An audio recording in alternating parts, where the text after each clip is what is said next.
નિશાન શું હોવું જોઈએ? ભગવાન તથા ગુરુ પાસે શું માગવું? ગુરુ હરિમાન સ્વામી મહારાજની અમૃતવાણીમાં વચનામૃત નિરૂપણ. જો આપણે પહેલા વાત કહી ને, આપણે કેટલું સાધન કહીને આવ્યા છીએ, કરોડો યજ્ઞ કહીને આ એમને પ્રાપ્તિ નથી થઈ, પણ હવે આ જન્મમાં પાછા 2 પૈસા 4 પૈસા કરવા લાગ્યા. લો, હાવ નિશાન ઠેકાણું જ નથી. તમે કોઈ બીજા સ્ટેટમાં હો ને ત્યાં તમે કોલેજમાં ભણી પછી આવીને પ્રાઇમરીમાં બેસવાનું, આપણે એવું જ કરીએ. નિશાન સાવ કચરા જેવું નિશાન કરી નાખે. આ લોકના બસ જેટલા, જો ભાઈ બાપા રોજ 50 ટપાલો આવે છે, કોઈ ટપાલમાં આ માંગણી હોતી જ નથી કે મારા દોષો ટળે, મને એકાંતિક ભક્તો બનાવો. એક ટપાલ ના મળે, બધા કચરો જ હોય આ લોકનું જ બધું. પણ એમાં થોડુંક ઉમેરો કરે તો, ઉમેરો શું કરવાનું કે મહારાજ આ બધું સેવા ભક્તિ કરો છો અને નિર્વાસનિક કરો, તમે મૂર્તિ વિના બીજું કંઈ આપશો નહીં. અંદર સમજીને બોલો જરા, એમને એમ નહીં, ખાલી આટલો નહીં, અહીંથી બોલો, કામ થઈ જાય. આટલું તો કરો છો, આટલા માટે રહી જાય છે, થોડાક માટે બાકી રહી જાય છે. એટલે આટલું સત્સંગમાં સમજીને આપણે ભક્તિ ભજન કરીએ. મારા ફેરવો ના નથી, સમજીને ફેરવો. મહારાજ એકાંતિક ભક્ત થાવ, આવી રીતે ફેરવો. મારે બીજું કાંઈ જોઈતું નથી, અને તમને ઠીક લાગે એ રીતે મને રાખજો, આપજો, પણ મને આ એકાંતિક ભક્ત બીજું કંઈ માગતા જ નહીં. આ વૈષ્ણવમાં એ જ છે, બીજું કાંઈ નથી. આપણે આ ધ્યેય બતાવે છે કે આ સત્સંગી આપણો ધ્યેય શું હોવો જોઈએ. જ્ઞાની છે તે તો એટલે મહારાજ કહે છે, કૃષ્ણ ભગવાન 4 પ્રકારના ભક્તો બતાવ્યા, એમાં જ્ઞાનીને શ્રેષ્ઠ કયો, અને નિશ્ચય તો ચારેને સરખો જ છે, તો જ્ઞાની કઈ રીતે શ્રેષ્ઠ છે? અને નીચે 4 પ્રકારના ભક્તની વાત કરી છે. અધિકારથી પડી ગયેલો અને ફરી પામવાની ઈચ્છે તે આર્થ, આત્મસ્વરૂપને જાણવાની ઈચ્છે તે જિજ્ઞાસુ, ઐશ્વર્ય પામવાની ઈચ્છે તે અર્થાર્થી, પોતાના આત્માને ત્રિગુણાત્મક માયાથી જુદો ભ્રમરૂપ માનીને ભગવાને પામવાની ઈચ્છા કરનાર જ્ઞાની. જો ચાહે નિશ્ચય તો છે, પણ આટલો ફેર પડે છે. એટલે આર્થ, જિજ્ઞાસુ, પામર અને જ્ઞાની, આ 4 બતાવે. એટલે આર્થ એટલે નહીં, આમ આર્થનાદ કહે. હવે એને શું થયું છે? અધિકારથી પડી ગયો છે. અધિકાર પ્રાપ્ત થયેલું હતું, કે મિનિસ્ટર હોય એ પાછો પડી ગયો હોય, પાછી મિનિસ્ટર થવાની ઈચ્છા રાખે. એટલે ઐશ્વર્યને બધું પામ્યો હોય પછી જતું રહ્યું તો પાછું ઐશ્વર્ય પામવાની ઈચ્છા રાખે. એ અર્થ ભગવાનની ઈચ્છા નહીં, નિશ્ચય છે ને ભગવાનનો, સર્વોપરી ભગવાન, પણ ઈચ્છા નથી. ઈચ્છા તો ઐશ્વર્ય પામવાની છે, અને એકવાર પામેલો છે પાછું જતું રહે, પાછા પામવાની ઈચ્છા થાય. હવે જતું રહે પાછું આ બાજુ દ્રષ્ટિ પડતી નથી. ભગવાન લઈ લીધું એનું કારણ આ છે કે હવે આ બાજુ દ્રષ્ટિ નાખ, ના, ઓલું પાછું જ ઓલું જ ઈચ્છા રાખે. જો આજે આપણે ગમે વાંચીએ તો નિશાન તો ઊંચું હોવું જોઈએ. હા ભાઈ, આ તો ઘણા એવું કે ભાઈ આપણું કામ નહીં, આ બધું આ તો સંતોનું કામ. હવે છે ને ઓલા લંડન હતા, પછી પેલા બાળ મંડળમાં બધાને પેલો નાસ્તો આપ્યો બધાને, અને 2 બાળકો મોડા આવ્યા એટલે આપણે જરા પેલું થાળીમાં આપ્યું એટલે જરા વધારે આવી ગયું. પેલા 2 બાળકો ના લાગે, અમે આટલું ના, આટલું સંતો ખાય, કે આટલું સંતો ખાય, અમે ના ખાઈએ કે. લો, એટલે હું બોલવાની ક્યાં જરૂર હતી? આટલું સંતો ખાય, છાનો મર્યો હતો. પહેલે આવું એટલે આ તમારા લોકોને એવું છે કે આ બધું કામ સંતોનું, ભાઈ આપણું કામ નહીં, આપણે ગ્રસ્ત રહ્યા, બધી જવાબદારી રહી માથે, આ બધું થયું. પણ અક્ષરધામમાં જવું છે કે નહીં? સંત હોય કે તમે હો, કોઈ પણ હો, તો એના કાયદા સરખા છે, સરખી ફી છે. હા, એટલે એ તો બધાને આ તે રહેવું જ પડે. એ નિશાન ઊંચું હોવું જોઈએ. પેલા કહે નીચું નિશાન માફ નહીં, નિશાન ચૂક માફ. નિશાન તો રાખો. અને ભગવાન તો કહ્યું છે, બધા વૈષ્ણવ તો આ જ વાત છે, તમે ગમે ત્યાં વાંચો ને આમ આમ પણ આમ જ પકડાવે છે. હા, કે બ્રહ્મરૂપ થઈને ભગવાનની ભક્તિ કરવી, આ દોષો ટાળીને ભગવાનની ભક્તિ કરવી, આવ્યું એ જ લખ્યું છે. પ્રથમ 76માં એ જ વાત લખી મહારાજે કે ક્રોધી, ઈર્ષારો, કપટીને માની, આ 4 પ્રકારના હરિભક્ત હોય તો તે સાથે મારે બને નહીં. લો, શું તમે ભજન, શું અક્ષરધામમાં જવાના હતા? ભલે ગ્રસ્ત રહ્યા હતા. ઈર્ષારો, ક્રોધી, ઈર્ષારો, કપટીને માની, આ 4 પ્રકાર જો હરિભક્ત હોય, બીજો નહીં, રસ્તા જતા કોણ પૂછે તમને? આપણી વાત છે કે આ 4માંથી એક પણ દોષ હોય ને તો ભગવાન બને નહીં આપણી સાથે. તો જેની સાથે બને એના ઘરમાં ક્યાંથી તમે જવાના હતા? એને તો ક્યાંથી જમવાના હતા તમે? એને બોલાવે ખરો? તો ભગવાન એટલું કે છે, ધ્યાન જ નથી આપતા. ઓલા એકાદશી આવે ને, એક ચોખાનો દાણો ભૂલથી મોડામાં જતો હોય કેટલું બળતરા થાય. પણ આખા હાથીના હાથી જતા રહે એનું કાંઈ નહીં, હાથી ગરી જાય છે તો કાંઈ નહીં. ઓહો, ભક્ત મોટા ભગત બાપાને રાજીપો લીધો. ક્યાંથી રાજીપો હોય? ઉપરનો રાજીપો અંદર અલગ, અંદરનો જુદો છે. ઉપરથી તો બધાને બાપા થાપો આપે છે, બધા ગમે હોય તો, અધર્મી હોય, નિયમ લોપતો હોય, અભાવ લેતો હોય, બધું ગમે. ઉપરથી બાપા બધાને થાપો આપે. અંદરની વાત જુદી છે. અંદરનો રાજીપો માટે આ કરણ છે. તો જ્યાં આપણે નિશાન તો ઊંચું રાખો. આપણે આટલું નક્કી ઘૂંટો, ભલે મૂળપણે, પણ આ ઘૂંટો બસ આ ભગવાનની મૂર્તિ છે, આ કંઈ જોઈએ જ નહીં. તો આ સત્સંગમાં આપણે કંઈ સમજ્યા અને આ પ્રગટ મળ્યા, સાર્થક થયું. જો આટલા આવા નિર્ણય પર આવી ગયા આપણે બીજું કાંઈ જોઈતું નહીં.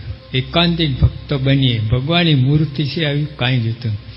એવું બધું કાચું કપાઈ જશે. નાનો બાળક હતો ને, રોજ ઘરેથી નિશાળે જાય, નિશાળેથી ઘરે જાય, વચ્ચે એક ચોકલેટની દુકાન આવતી હતી. એ ચડે, ખિસ્સામાં પૈસા નહીં એટલે જરા મોડામાં પાણી આવે, માનસીમાં ખાઈ લે, ઉતરી જાય બિચારો. ક્યાંથી પૈસાના ક્યાંથી ગયા? દુકાનમાં રોજ ચડે, આમ દર્શન કરે, એટલું અલાઉડ દર્શન કરે. મોડા મૂકવાનું પરવાનગી નહીં. એટલે આટલું કરે, નજર નાખે ને ખુશ થઈ જાય. અને પછી જતો જતો માનસીમાં ખાતો રહે એમ ચોકલેટ. એકાદ દુકાનવાળાને દયા આવી કે બચ્ચો રોજ આવે છે, પૈસો નહીં હોય, તો કે દીકરા મુઠ્ઠી ભરીને લઈ લે ચોકલેટ, કે ના તમે આપો. કે હું કહું છું મારી દુકાન છે, લઈ લે, કોઈ રોક. ના ના તમે આપો. 5-6 તમે પેલા ખીજાય, શું તમે કહો છો? કે તારી મુઠ્ઠી મોટી છે, મારી મુઠ્ઠીમાં 4 જ આવે, તારી મુઠ્ઠીમાં 10 ચોકલેટ આવે, તમે ભરીને આપો. હોશિયાર ગયા. એમ ભગવાનને ઉપર છોડવું આપણે. તમને જે ઠીક લાગે એવું મને આપો ને, એ રીતે મને રાખો, મને એકાંતિક ભક્ત બનાવો. હા, બી કોઈ વાત નહીં કરવાની. ખરે આ જ માગવા જેવું છે. આ કરોડો જન્મ લીધા ને બધું ઊંધું જ માગ્યું છે બધું, અને આ જીવને ભ્રષ્ટ જ કર્યું છે આપણે. નથી કદાચ સાત્વિક માંગણી કરી છે, પણ એમાં આ જ માગ્યું હશે. હા, કામ ઇન્દ્રની પદવી મળે, યોગ યજ્ઞ કરે, ઐશ્વર્ય પામ્યા હશે, એ બધું. આ કરવાનું તો રહી જાય. આ એક જ અવતાર, અને આપણે પણ એવા સમયમાં આવ્યા છીએ ને, ઉત્તમ ઉત્તમ કામ થાય એવું છે. એકાંતિક ભક્તિની વાત તો બહુ લખી છે શાસ્ત્રોમાં, પણ પ્રવર્તા ન કર. એકાંતિક થકી જ એકાંતિક થવાય, પુસ્તકમાંથી વાંચી ના થવાય. છે ને ઘરે ગયા હતા, છોકરો તો પછી એ કે સાંઈ જમીન જવું પડશે. મેં કહા ભાઈ બીજે ગોઠવી ના. મેં કહ્યું ફરી આવી ના, ફરી આ 10 વર્ષ નીકળી. અને વાત સાચી હતી, 10 વર્ષ જતા રહ્યા હતા. એક આજે છોડું જ નહીં કહેતા. સારું ચાલો 2 વખત જમશું, વાંધો ક્યાં. હવે ઓલા કોઈ ઘરે હતા નહીં, હવે એને જ બંધા. બ્રાહ્મણ હતો, અંદર બનાવવા ગયો, બેઠા હતા ને બધું ટપાલ લખી કંઈ યા 2 ખરી મળ્યા. પછી આંટો મારવા ગયા, અંદર શું કરે તો લોટ બાંધેલો એને ગરમ કરતો હતો. પેલા થારી મૂક્યો. મેં કહ્યું શું કરે? કાંઈ ઢીલો થઈ ગયો, કઠણ કરું છું. આમ કઠણ ના થાય, બીજું લોટ ઉમેરીને કર, કે બીજું લોટ જળતું નથી, ક્યાં મૂકીશ? મેં કહ્યું ભાઈ ભેગા હાલ, તું ભૂખ્યા મારીશ, અમને ભૂખ્યા મારીશ. હા, એને કંઈ જોયું હશે ના બાને કે બહેનને બનાવતા, એમ જોવાથી ના થાય. તો 15-20 બ્રિજ જોઈને એન્જિનિયર થવાય, 5-25 ઓપરેશન જોઈને કે ડૉક્ટર થવાય? તો પેલા મરદા ચીરવા પડે, પછી જીવતા ચીરે.